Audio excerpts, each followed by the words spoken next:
This was during the 90s. I was getting ready for a midnight fishing trip with 2 of my best mates. It's a quarterly thing we've been doing since we finished college.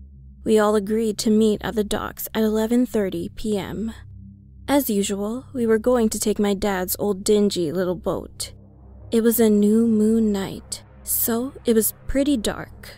We have a legend in our town that every new moon, creatures from the dark would come out from the abyss of the night. Kyle, who is somewhat superstitious, didn't like the fact that our trip fell on the night of a new moon. But since Nate and I insisted, he agreed to come along. I arrived at the docks a bit early, but Nate was already there waiting for us. We chatted until Kyle showed up. When he finally arrived, he seemed a bit off. He was quite pale and was fidgety and sweaty. On top of that, he said he forgot his fishing gear and insisted that he would just help us out then.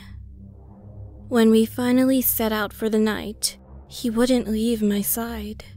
He was so close that I could smell the stench of his sweat and hear his raspy breaths.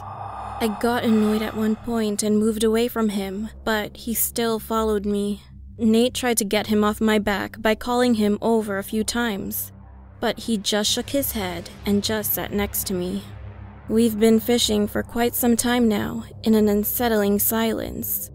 Dawn would be breaking in a few minutes, when suddenly, Kyle spoke up in a raspy voice.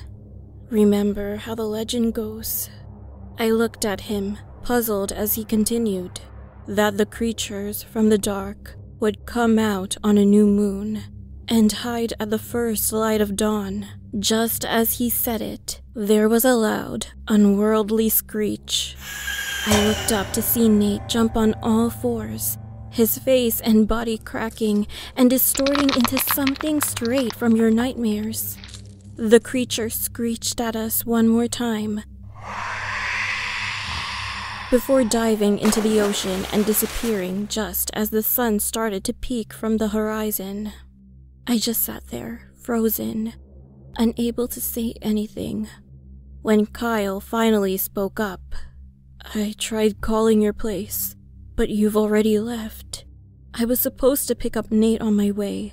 When I went to his place, he seemed to have gotten into a minor freak accident. Fell off a ladder, he said, and dislocated his shoulder. He asked us to postpone the trip. I came down to the docks to tell you that."